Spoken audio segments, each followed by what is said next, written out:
আজকেও আমি সিলভার বিজ ইটিএফ নিয়ে কথা বলবো। দেখুন, একদিন আগে মানে পরশুদিন বা একদিন আগেই বলতে পারেন, কারণ নেক্সট ভিডিওটা 22 ঘন্টা 24 ঘন্টা হয়নি। তাই এই যে দেখুন, এখানে লেখা আছে একদিন আগে 35 জন মাত্র দেখেছে। তো এই ভিডিওটা করেছিলাম সিলভার বি নিয়ে।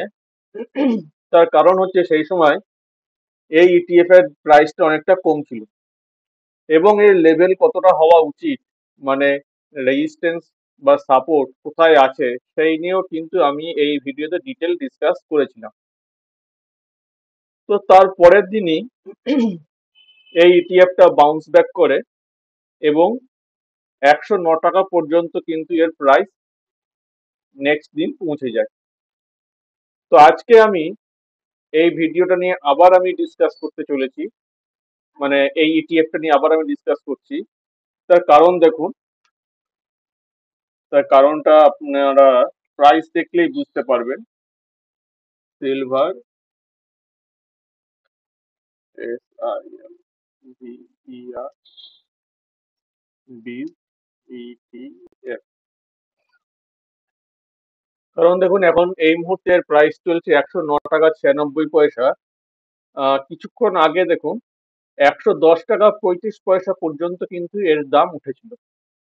তার মানে এর যে এন্ট্রি লেভেল ছিল, এর এন্ট্রি লেভেল কিন্তু অলরেডি আমরা পেয়েছিলাম, এবং খুব ভালো জায়গায় আমরা কিন্তু এন্ট্রি পেয়েছিলাম।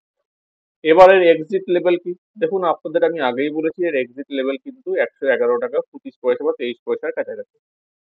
কিন্তু 112 টাকায় যাওয়ার একটা পসিবিলিটি রয়েছে। তাই আগে 111 টাকায় যাক, বা 111 টাকা 21 পয়সা 25 পয়সায় যাক, তো তখন আমরা কিছুটা পার্সিয়াল প্রফিট বুক করব, আর কিছুটা আমরা রেখে দেবো। দেখুন, যদি চলে যায় তাহলে তো ছক্কা, আর যদি নাও যায়, যদি সেখান থেকে একটু দাম যদি কমেও যায়, তাহলেও কিন্তু খুব একটা আপনার ক্ষতি হবে না। তার কারণটা কি? তার কারণ হচ্ছে এইটাই, আপনি অলরেডি একটা প্রফিট কিন্তু পার্ট কিন্তু বুক করে রেখেছেন। তাই আরেকটা পার্ট আছে, সেটা একটু যদি কমেও যায়, তো সেখানেও কিন্তু আমাদের ক্ষতি হবে না। কারণ দেখুন, সবসময় শেয়ার বাজারে আপনাদের রিস্ক রিওয়ার্ড রেশিওটা কিন্তু মেনটেন করতে হবে। আপনি যদি একটু হলে রিস্ক না নেন, তাহলে রিওয়ার্ড পাবেন কি করে? আর রিস্ক এমন ভাবে নিতে হবে যেন আমার কোমরটা না ভেঙে যায়। হ্যাঁ, সামান্য যদি একটু বেঁকেও যায়, অসুবিধা কিছু নেই। আবার কিন্তু আমি যে প্রফিট আগে যেটা করেছি, সেই প্রফিটটা আমার কোমরটা কি করে দেবে না, সোজা করে দেবে। তো এইভাবে ব্যালেন্স করে করে সবসময় চলতে হয়। তো আজকের মতো ভিডিওটা এখানেই শেষ করছি।